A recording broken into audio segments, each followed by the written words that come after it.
गुरुर्ब्रह्मा गुरुर्विष्णुर् गुरुर्ब्रह्मा गुरुर्विष्णुर् गुरुर्देवो महेश्वरः गुरुर्देवो महेश्वरः गुरुसाक्षात् परब्रह्म गुरुर्साक्षात् परब्रह्म तस्मै श्री गुरवे नमः तस्मै श्री गुरवे नमः।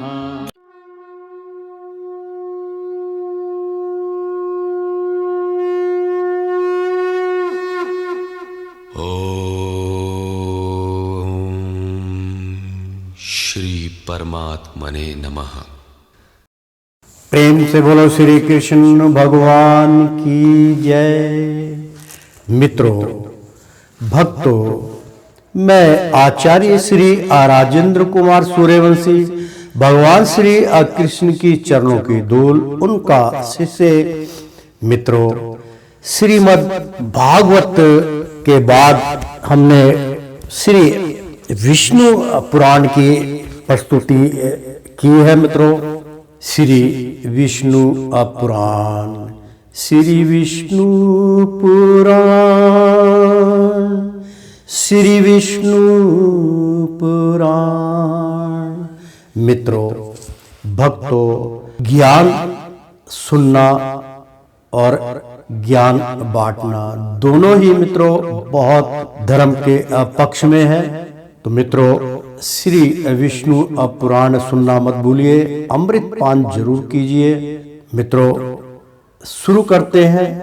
पहला अंश चल रहा है। मित्रों, पिछले धारावाहिक में हमने आपको बतलाया था कि मैं तो अपने पुरुषार्थ से ही उस पद की इच्छा करता हूं जिसको पिताजी ने भी नहीं प्राप्त किया है।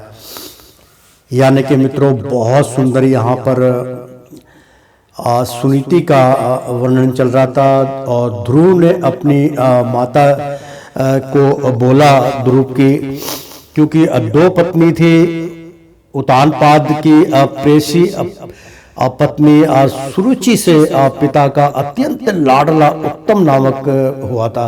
मतलब सुरुचि और सुनीति दो ही उनकी पत्नी थी। और सुरुचि से जो उत्पन्न हुआ था वो उसका नाम उसने रखा था उत्तम, उसका नाम था उसके पुत्र का। और जो सुनीति से उत्पन्न हुआ था वो एक राज महर्षि थी, उससे विशेष प्रेम ना था उसका पुत्र ध्रुव था। तो ये कथा ध्रुव की चल रही है। मित्रों, शुरू करते हैं आज का धारावाहिक। तो प्रेम से बोलो विष्णु भगवान की जय। श्री पराशर जी बोले, माता से इस प्रकार कह ध्रुव उसके महल से निकल पड़ा और फिर नगर से बाहर आकर बाहरी उपवन में पहुंचा। वहां ध्रुव ने पहले से ही आए हुए 7 मुनीश्वरों को कृष्ण मृग चरम के बिछौने से युक्त आसनों पर बैठा देखा। उस राजकुमार ने उन सब को प्रणाम कर अति अनम्रता और समुचित अभिवादन पूर्वक उनसे कहा। ध्रुव ने कहा, हे महात्माओं, मुझे आप सुनीति से उत्पन्न हुआ राजा उतानपाद का पुत्र जाने। मैं आत्म ग्लानि के कारण आपके निकट आया हूँ। ऋषि बोले, राजकुमार, अभी तो तू 4-5 वर्ष का ही बालक है। अभी तेरे निवेदन का कोई कारण नहीं दिखाई पड़ता। मतलब तू जो निवेदन कर रहा है, निवेदक का कोई कारण हमें दिखाई नहीं पड़ता।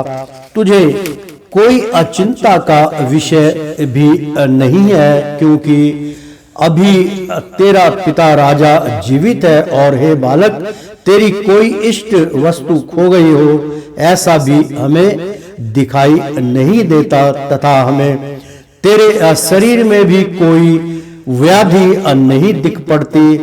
फिर बता तेरी ग्लानि का क्या कारण है।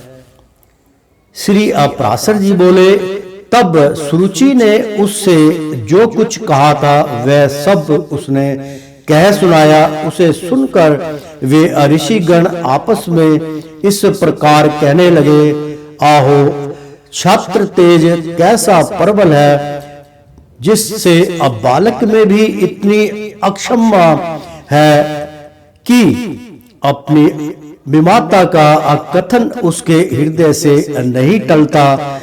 हे क्षत्रिय कुमार, इस निवेदक के कारण तूने जो कुछ करने का निश्चय किया है, यदि तुझे रुचि तो वह हम लोगों से कह दे। और हे अतुलित तेजस्वी, यह भी बता कि हम तेरी क्या सहायता करें, क्योंकि हमें ऐसा प्रतीत होता है कि तू कुछ कहना चाहता है।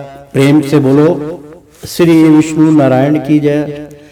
ध्रुव ने कहा, हे दिव्यज श्रेष्ठ, मुझे ना तो धन की इच्छा है और ना राज्य की। मैं तो केवल एक उसी स्थान को चाहता हूं जिसको पहले कभी किसी ने ना भोगा हो।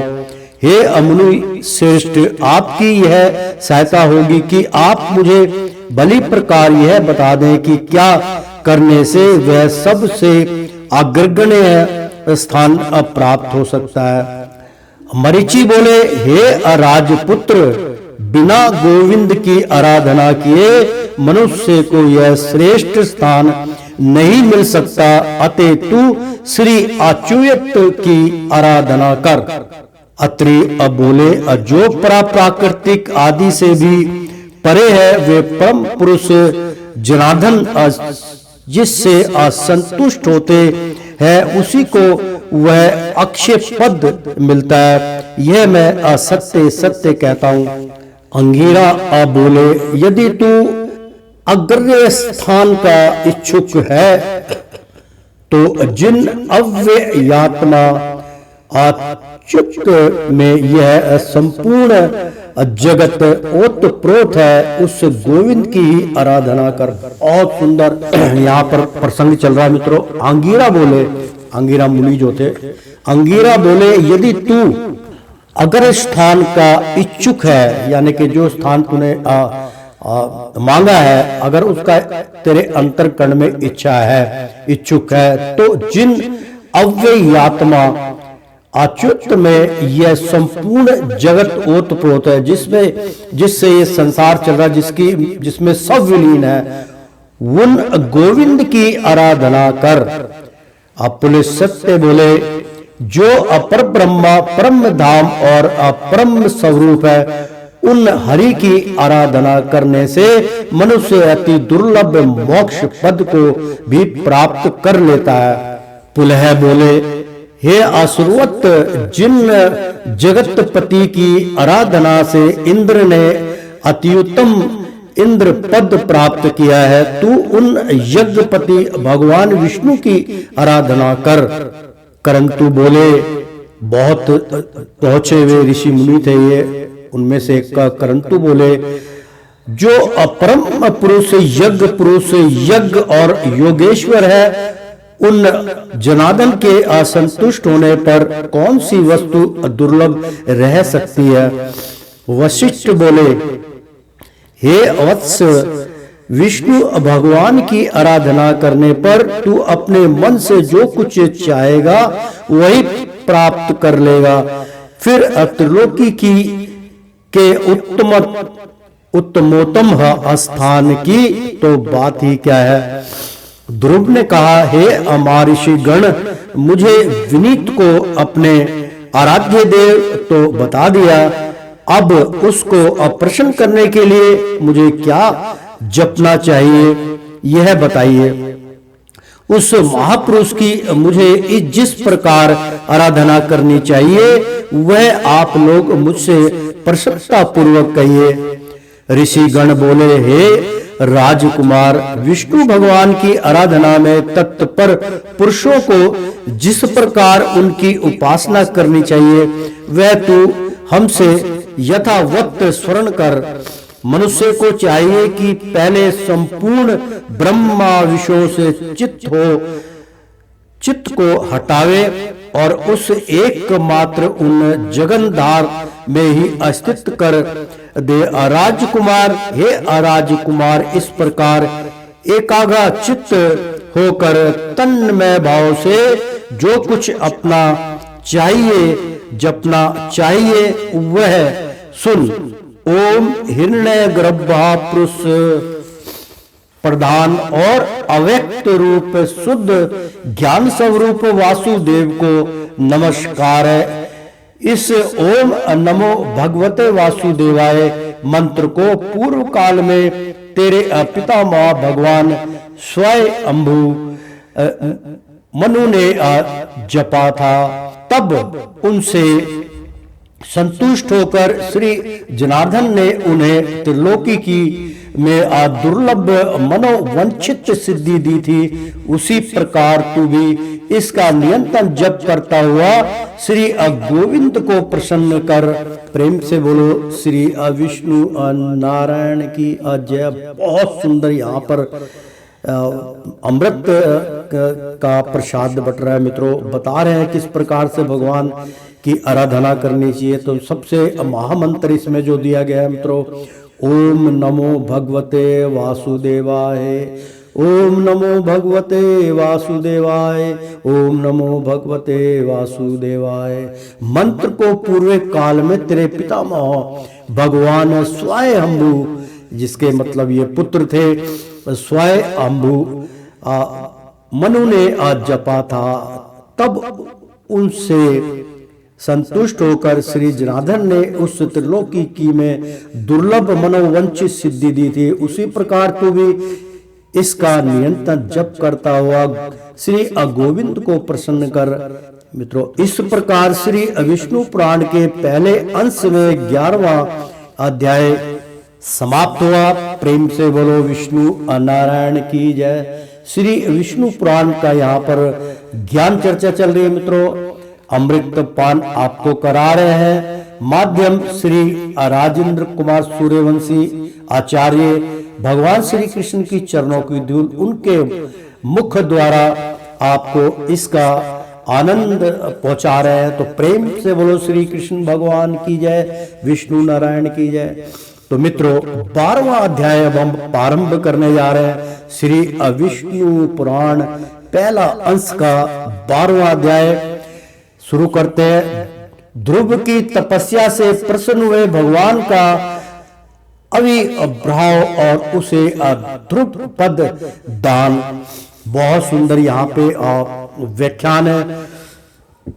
श्री अपराशर जी बोले, हे मैत्रेय, यह सब सुनकर राजपुत्र ध्रुव उन ऋषियों को प्रणाम कर उस वन से चल दिया और हे दिव्यज, अपने को कृत्य सा मानकर यह यमुना तटवर्ती अति अपवित्र मधु नामक वन में आया। आगे चलकर उस वन में मधु नामक दैत्य रहने लगा था, इसलिए वह इस पृथ्वी तल में मधुवन नाम से विख्यात हुआ। मित्रों, बहुत सुंदर यहाँ पे व्याख्यान है। जो यहाँ पर मधुबन का रहस्य, उसमें भी हमने इसका वर्णन किया था मित्रों। जो हमारा धारावाहिक मधुबन रहस्य है उसमें भी हमने इसकी व्याख्या की थी। बहुत सुंदर व्याख्या, क्योंकि मधुबन रहस्य में तो हमने आध्यात्मिक ज्ञान द्वारा ही ये सब कुछ प्राप्त किया था। पढ़ने के पश्चात हम कभी भी किसी का उल्लेख नहीं करते मित्रों। ध्यान लगाते हैं, ध्यान से जो हमें कथा प्राप्त होती है उसका उल्लेख करते हैं। तो उसमें हमने इसका भी उल्लेख किया था कि वही इसमें बात आई है कि अब भगवान उस टाइम की बात चल रही है मित्रों, जब ध्रुव का यहाँ पे प्रवचन चल रहा है, ध्रुव की बात चल रही है। तो वन से चले गए थे वो दिव्यज, आपको कृत्य नमस्कार करके यमुना तटवर्ती अति पवित्र अति पवित्र जगह पे आप पहुंचे थे तो मधु नामक वन में आया। मधु नामक वन में आया यानी कि मधु नाम का कोई दैत्य था, वो उस वन में आया। तो वो बार बार भगवान के समक्ष ही रहता था मित्रों, क्योंकि मधु नामक दैत्य का संहार भगवान श्री कृष्ण ने किया था, इसलिए भगवान विष्णु ने किया, इसलिए अति पवित्र मधु नामक वन में आया। आगे चलकर उस वन में मधु नामक दैत्य रहने लगा। मतलब उस वन का नाम मधु था क्योंकि बहुत सुगंधित थी स्थान था, वहां पे तरह तरह के जो है फूल लगते थे, जड़ी बूटियां थी, उसमें बड़ी सुंदर सुंदर महक आती थी मित्रों। यहाँ पे उसी वन का वर्णन है। ऐसी जगह पे राक्षस की उत्पत्ति हो जाती है। परंतु चलकर उस वन में मधु नामक दैत्य रहने लगा। मधु नामक जो दैत्य था वहां पे उस वन में रहने लगा था, इसलिए वह इस पृथ्वी तल में मधुवन नाम से विख्यात हुआ। मित्रों मधुवन में जो हमने बताया कि हमने अपने धारावाहिक में मधुमन रहस्य में इसका विवरण किया था मित्रों, हरि महाराज की कृपा से, तो मधुवन नाम से विख्यात हुआ। वही मधु के पुत्र लवण नामक महाबली राक्षस को मारकर शत्रुधन ने मथुरा नामक की पूरी बसाई। जिस मधुवन में निरंतर देव श्री हरि की सन्निधि रहती है, उसी स्वर पापा पहाड़ी तीर्थ में ध्रुव ने तपस्या की। मरीचि आदि मुनीश्वर ने उसे जिस प्रकार उपदेश किया था, उसने उसी प्रकार अपने हृदय में विराजमान निखिल देवेश्वर श्री विष्णु भगवान का ध्यान करना आरंभ किया। इस प्रकार हे विप्र अन्य चित्त होकर ध्यान करते रहने से उसके हृदय में सर्व भूतांतर्यामी भगवान हरि सर्वतो भाव से प्रकट हुए। उसने घोर तपस्या की मित्रों, 5 वर्ष का केवल पुत्र था वो ध्रुव। उसने अपने मन में ठान ली और भगवान को पाने की इच्छा उसने अपने मन के अंदर, और सब कुछ त्याग कर भगवान विष्णु नारायण के अंतर्कण में चित्त अपना वैकल किया, वहां लगाया। तो मित्रों भगवान के वहां पर उसको दर्शन हुए। शत्रुधन का से भी यहाँ का विषय आया था मित्रों। शत्रुधन ने मधुरा पहले इसका नाम था, उसके बाद मथुरा नाम की पुरी बसाई, उसके बाद उसका नाम मथुरा में कोई अंतर नहीं है मित्रों। संस्कृत में उसको मधुरा कहते हैं, बहुत मधु सुंदर, और उसी को मथुरा नगरी बोलते हैं, नाम की पूरी बसाई थी। तो मित्रों स्वर भूतांतर्यामी भगवान हरि सर्वतो भाव से प्रकट हुए। हे मैत्रेय, योगी ध्रुव के चित्त में भगवान विष्णु के स्थित हो जाने पर सर्वभूतों को धारण करने वाली पृथ्वी उसका भार ना संभाल सकी। उसके बाएं चरण पर खड़े होने से पृथ्वी का बाया आधा भाग झुक गया, और फिर दाया चरण पर खड़े होने से दाया भाग झुक गया, और जिस समय वह पैर के अंगूठे से पृथ्वी को बीच से दबाकर खड़ा हुआ तो वह पर्वतों के सहित समस्त भूमंडल विचलित हो गया। हे महामुने, उस समय नदी, नंद और समुद्र आदि सभी अत्यंत क्षुब्ध हो गए, और उनके क्षोभ से देवताओं में भी बड़ी हलचल मची। हे मैत्रेय, तब याम नामक देवताओं ने अत्यंत व्याकुल हो इंद्र के साथ परामर्श कर उसके ध्यान को भंग करने का आयोजन किया। हे महामुने, इंद्र के साथ अति आतुर कुष्मांड नामक उप देवताओं ने नाना रूप धारण कर उसकी समाधि भंग करने का आरंभ किया, क्योंकि वो इतनी घोर तपस्या कर रहा था मित्रों कि धरती क्या पाताल भी और समस्त देवता गण और समस्त सृष्टि हिलने डुलने लगी। जहाँ भगवान विष्णु का आगमन होना चाहता उसी तरह वो झुक जाती है। भगवान का भार कोई नहीं उठा सकता, पृथ्वी भी हार गई थी। तो मित्रों उसकी कि भाई ये बालक की समाधि भंग करो, लेकिन जो आदमी विष्णु नारायण के शरणागत में अपनी समाधि लगा के बैठा हो, उसको इस संसार का कोई भी प्राणी उसकी तपस्या को भंग नहीं कर सकता मित्रों। इसलिए यहाँ पे एक ज्ञान का स्रोत है कि मित्रों आप जब आराधना करते हैं, आप जब भगवान का भजन कीर्तन करते हैं, उनसे जुड़ते हैं, तो आपको चिंतित होने की आवश्यकता नहीं है। आपको कोई इस संसार में नहीं हिला सकता। तो उप देवताओं ने, मैं इसका एक बार उच्चारण करके बताता हूं मित्रों, बहुत सुंदर यहाँ पे चल रहा है कि हे मैत्रेय, योगी ध्रुव के चित्त में भगवान विष्णु के स्थित हो जाने पर, यानी कि इतनी घोर तपस्या करी कि उनके चित्त के अंदर केवल भगवान के अलावा शिव और भगवान विष्णु के स्थित हो जाने, मतलब भगवान उसके चित्त में समा गए। सर्वभूतों को धारण करने वाली पृथ्वी, जो सारे भूत कालों को धारण करने वाली जो पृथ्वी है, वो भी उसका भार ना संभाल सकी। उस बालक का भार इतना बढ़ गया कि वो डामाडोल होने लगी थी मित्रों। उसके बाएं चरण पर खड़े होने से पृथ्वी का बाया आधा भाग झुक गया। मतलब पृथ्वी का आधा भाग झुक गया। वो कभी इधर होती थी, कभी उधर होती थी, यानी कि डामाडोल स्थिति होने लगी।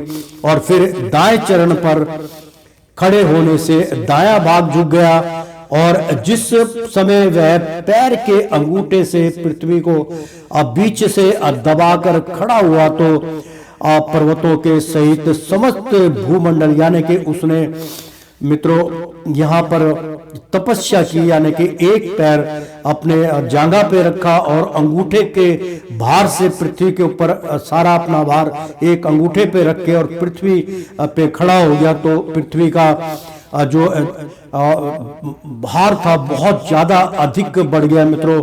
और जिस समय वह पैर के अंगूठे से पृथ्वी को बीच से दबाकर खड़ा हुआ, यानी कि वो बालक घोर तपस्या कर रहा था, वो कठोर से कठोर तप कर रहा था, कठोर से कठोर आसन ग्रहण कर रहा था। तो मित्रों वो इस जिस आसन की यहाँ पे दंडवत आसन जिसको कहते हैं भगवान शिव के जो करते हैं तांडव, उस प्रक्रिया को वो ध्रुव ने अपने एक अंगूठे को जब वो थक जाता था दो खड़े खड़े, तो एक पैर को अपने दूसरे घुटने के ऊपर रख के अंगूठे के बल, पहले पंजे के बल, फिर अंगूठे के बल वो खड़ा हुआ और घोर तपस्या करने लगा। तब धरती हिल जाती थी। जब बायां पैर दाएं पे रख देता था और दायां पैर बाएं पे रख देता था, तो उस तरफ जिस तरफ उसका वजन जाता था उस तरफ धरती खिसक जाती थी मित्रों।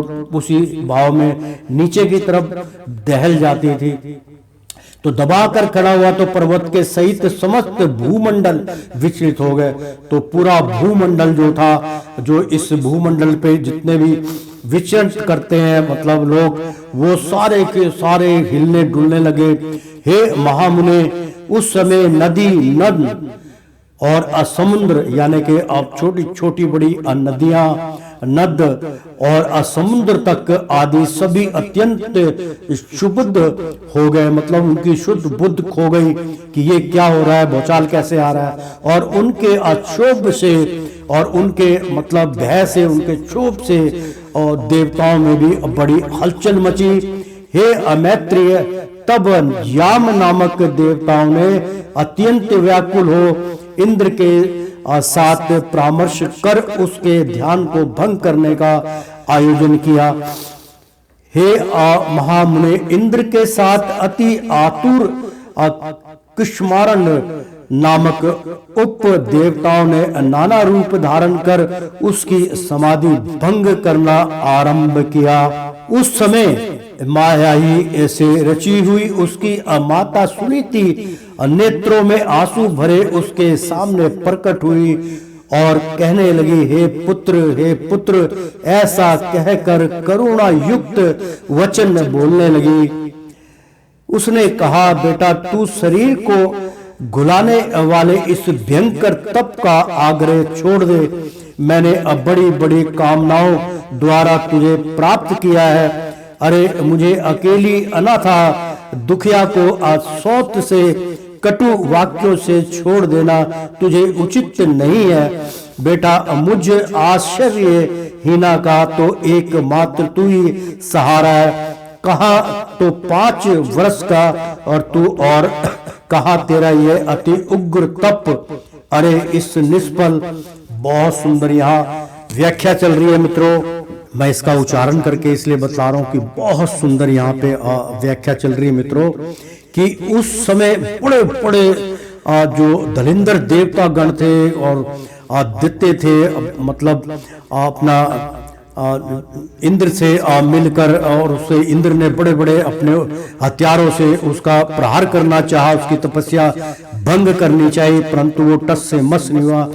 जब ऐसा प्रहार देख के दामाडोल स्थिति और पृथ्वी हो रही थी, तभी उसकी माता के पास उसका मोह जाग उठा। तो उस समय माया ही से रची हुई उसकी माता, मतलब मोह माया से रची हुई उसकी माता सुनीति नेत्रों में आंसू भरे उसके, क्योंकि पुत्र तो पुत्र होता है, पुत्र मोह में आंसू भरे उसके सामने प्रकट होगी, क्योंकि उस समय सब आकस्मिक शक्ति वाले हुआ करते थे और वो वैसे भी ब्रह्मा ऋषि कहलाई सुनीति, तो वो बहुत कुछ जानती थी। अब प्रकट हुई और कहने लगी, हे पुत्र, ऐसा कहकर करुणा युक्त, यानी कि बहुत करुणा युक्त, बहुत ही ऐसे मतलब करुणा के विचार ऐसे कि दया आ जाए, दया युक्त वचन बोलने लगी। उसने कहा, बेटा तू शरीर को घुलने वाले इस भयंकर तप का आग्रह छोड़ दे, क्योंकि वो बहुत ही घोर तप करने लगा था। मैंने अब बड़ी बड़ी कामनाओं द्वारा तुझे प्राप्त किया है। मैंने पता नहीं कितनी मानताओं कामनाओं करके आप तेरे को प्राप्त किया, तब तू मेरी कोख में आया है। मेरे से तू उत्पन्न नहीं होता था, इसलिए तेरे पिता ने दूसरा विवाह किया। तो बेटा तू बड़ी तपस्याओं के बाद, कामनाओं के बाद तू मेरे से उधर में प्राप्त हुआ है। अरे मुझ अकेली, यानी कि माता कहने लगी कि बेटा मुझे अकेली अनाथा, यानी कि मेरे को अकेली अनाथ, मेरा कोई नहीं संसार में, दुखिया को सौत के, यानी कि उनकी जो सुनोती थी, जो उसकी दूसरी पत्नी थी, उसका यहाँ पे उल्लेख हो रहा है कि उसको छोड़ के सौत के कटु वाक्यों से, मतलब सौत जो थी उसने बहुत कठोर उसको शब्द कहते, उसको छोड़ देना तुझे उचित नहीं है। सौत के कटु वाक्यों से छोड़ देना तुझे उचित नहीं है, कि उनके कहने पर तूने मुझे और मेरा त्याग कर दिया, ये उचित नहीं है। बेटा मुझ आश्चर्यहीना का, मतलब आश्चर्यहीना का, यानी कि तू ही एक मेरा सहारा था, तो एकमात्र तू ही सहारा है। कहा तो 5 वर्ष का तू, और कहा तेरा ये अति उग्र तप। अरे इस निष्फल कलेशकारी आग्रह से अपना मन मोड़ ले, अभी तो तेरे खेलने कूदने का समय है, फिर अध्ययन का समय आएगा, तद अंतर समस्त भोगों के भोगने का, और फिर अंत में तपस्या करना भी ठीक होगा। बेटा तुझे सुकुमार बालक का जो खेल कूद का समय है, उसी में तू तपस्या करना चाहता है, तो तू इस प्रकार क्यों अपने स्वर्णाश में तत्पर हुआ है। तेरा परम धर्म तो मुझको प्रसन्न रखना ही है, अतः तू अपनी आयु और अवस्था के अनुकूल कर्मों में ही लग, मोह का अनुवर्तन ना कर, और इस तप रूपी अधर्म से निर्वत हो। बेटा यदि आज तू इस तपस्या को ना छोड़ेगा, तो देख तेरे सामने ही मैं अपने प्राण छोड़ दूंगी। माँ का मोह बहुत ही मित्रों उग्र होता है। यहाँ पे भी मोह की बात चल रही है। अगर तप करना है तो मोह का त्याग आपको छोड़ना ही पड़ेगा मित्रों। माँ ने ऐसी कठोर शब्द उसके सामने अपने पुत्र के सामने रखे, लेकिन कारण मित्रों उसके चित्त में तो विष्णु समा गए थे, इसलिए बाकी सुनने की शक्ति उसकी समाप्त हो चुकी थी। तो देख तेरे सामने ही मैं अपने प्राण छोड़ दूंगी। श्री पराशर जी बोले, हे मैत्रेय, भगवान विष्णु में चित्त स्थिर रहने के कारण ध्रुव ने उसे आंखों में आंसू भरकर इस प्रकार विलाप करती देखकर भी नहीं देखा। मित्रों, जो कहा वही सत्य हुआ। तब अरे बेटा, यहां से भाग भाग, देख इस महाभयंकर वन में ये कैसे घोर राक्षस अस्त्र शस्त्र उठाए आ रहे हैं। ऐसा कहती हुई वह चली गई और वहां जिनके मुख से अग्नि की लपटें निकल रही थी, ऐसे अनेकों राक्षस गण अस्त्र शस्त्र संभाले प्रकट हो गए। उन राक्षसों ने अपने अति चमकीले शस्त्रों को घुमाते हुए उस राजपुत्र के सामने बड़ा भयंकर कुल्हाड़न किया। उस नित्य अयोग युक्त बालक को भयभीत करने के लिए अपने मुख से अग्नि की लपटें निकालती हुई सैकड़ों शायरियां घोर अन्नाद करने लगी। वे राक्षस गण भी इसको मारो मारो, काटो काटो, खाओ खाओ, इस प्रकार चिल्लाने लगे। फिर सिंह, ऊंट और मकर आदि के इस से मुख वाले वे राक्षस राजपुत्र को त्राण देने के लिए नाना प्रकार से गरजने लगे, किंतु उस भगवत दास तक चित्त यानी कि भगवत दास चित्त बालक को वे राक्षस उनके शब्द, शायरियां और अस्त्र शस्त्र आदि कुछ भी दिखाई नहीं दिए। वह राजपुत्र एकाग्र चित्त से निरंतर अपने आश्चर्य भूत विष्णु भगवान को ही देखता रहा और उसने किसी की और किसी भी प्रकार दृष्टिपात नहीं की। तब संपूर्ण माया के अलीन हो जाने पर उससे हार जाने की आकांक्षा से देवताओं को बड़ा भय हुआ। अतः उसके तप से संत पत होवे सब आपस में मिलकर जगत के आदि कारण शरणागत वत्सल अनादि और अनंत श्री हरि की शरण में गए।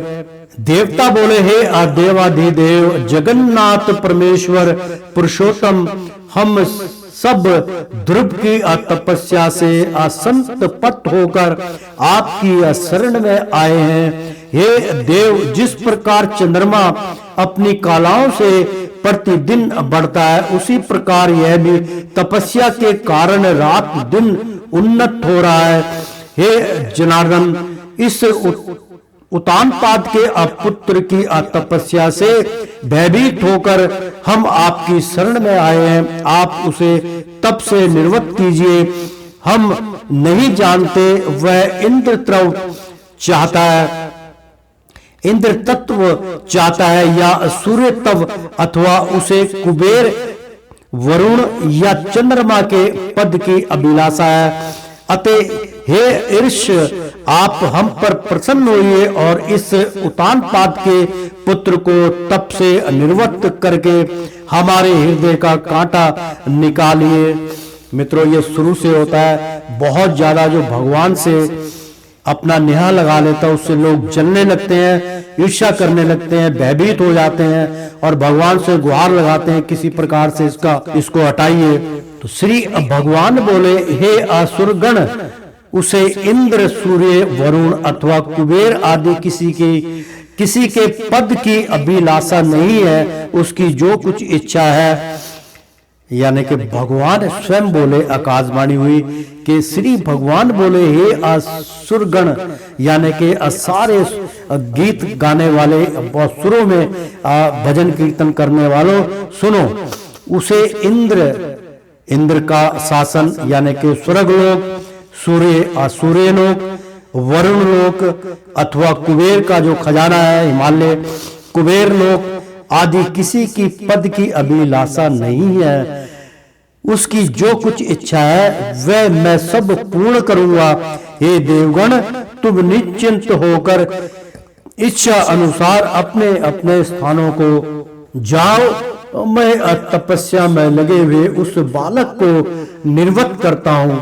श्री अपराशर जी बोले, देव अब भगवान के ऐसा कहने पर इंद्र और समस्त देवगण उन्हें प्रणाम कर अपने अपने स्थानों को गए। सर्वतात्मा भगवान हरि ने भी ध्रुव की तन्मयता से अप्रसन्न हो उसके निकट चतुर्भुज स्वरूप से जाकर इस प्रकार कहा। चतुर्भुज रूप भगवान का वास्तव में उनका विष्णु रूप जो है चतुर्भुज रूप बहुत दुर्लभ मित्रों, दर्शन स्वप्न में भी नहीं हो पाते।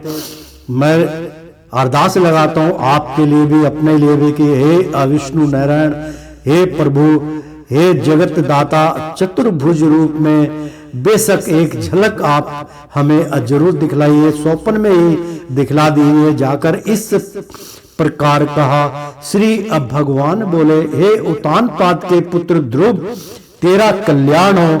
मैं तेरी तपस्या से प्रसन्न होकर तुझे वर देने के लिए प्रकट हुआ हूं। हे असुरवत, तू वर मांग। तूने असंपूर्ण ब्रह्मा विश्वों से उपरत होकर अपने अचित को मुझ में ही लगा दिया है, अतः मैं तुझसे अति संतुष्ट हूं। अब तू अपनी इच्छा अनुसार श्रेष्ठ वर मांग। श्री अपराशर जी बोले, देवाधि देव भगवान के यानी के देवों के देव भगवान के ऐसे वचन सुनकर बालक ध्रुव ने आंखें खोली और अपनी ध्यान अवस्था में देखे हुए भगवान हरि को साक्षात अपने सम्मुख खड़े देखा। श्री अच्युत को किरीट तथा शंख चक्र गदा और संगड़ा धनुष और खड़ंग धारण किए देख उसने पृथ्वी पर सिर रखकर प्रणाम किया और सहसा रोमांचिक तथा परम भयभीत होकर उसने देव की स्तुति करने की इच्छा की।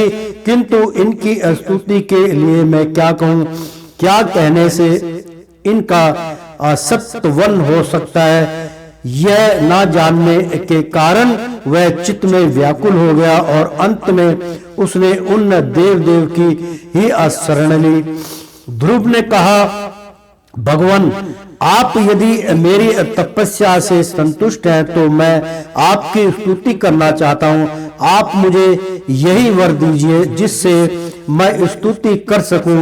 हे अदेव, जिनकी गति ब्रह्मा और वेदज्ञ जन भी नहीं जानते, उन्हीं आपका मैं बालक कैसे आसक्त वन कर सकता हूं। किंतु हे परम प्रभु, आपकी भक्ति से द्रवीभूत हुआ मेरा चित्त आपके चरणों की स्तुति करने में प्रवक्त हो रहा है, अतः आप इसके लिए बुद्धि आप प्रदान कीजिए। श्री आप प्रासर जी बोले, प्रेम से बोलो विष्णु भगवान की जय।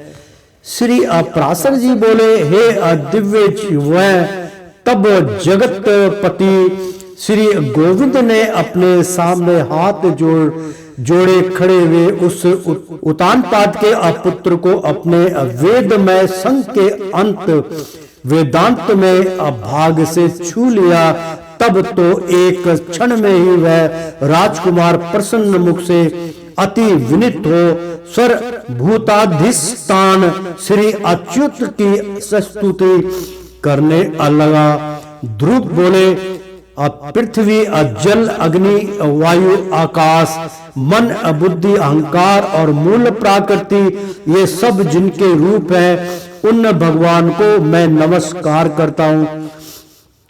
जो अति शुद्ध सूक्ष्म सर्वव्यापक और प्रधान से भी परे है, वह पुरुष जिनका रूप है, उन गुण भोक्ता परम पुरुष को मैं नमस्कार करता हूँ। हे परमेश्वर, पृथ्वी आदि समस्त भूत, गंध आदि उनके गुण, बुद्धि आदि अंतरकरण चतुष्टय तथा प्रधान और पुरुष जीव से भी अपरे जो सनातन पुरुष है उन आप निखिल ब्रह्मांड नायक के ब्रह्माभूत शुद्र स्वरूप आत्मा की मैं शरण में हूँ और शरण हूँ। हे असुरात्मन, हे आयोगियों के अचिंतनीय व्यापक और वर्धन आशील होने के कारण आपका जो ब्रह्मा नामक स्वरूप है उस विकार रहित रूपों को मैं नमस्कार करता हूँ।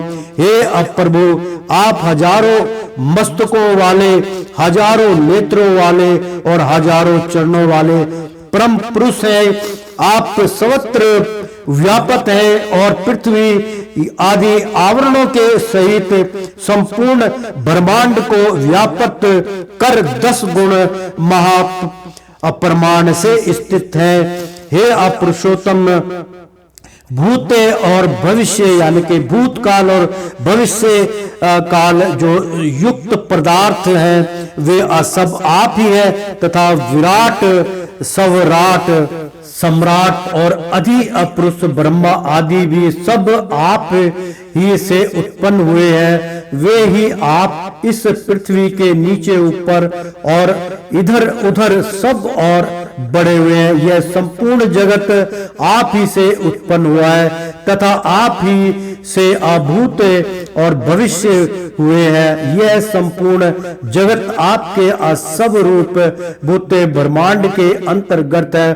फिर आपके अंतर्गत होने की तो बात ही क्या है, जिसमें सभी पुरोडांशों का हवन होता है। वह यज्ञ, अपृश्य, दाज्य, दगी और घृत यानी कि दगी, दही और घृत तथा गर्भ्य और वन्य 2 प्रकार के पशु आप ही से उत्पन्न हुए हैं। तो प्रेम से बोलो श्री कृष्ण भगवान की जय, श्री विष्णु नारायण की जय।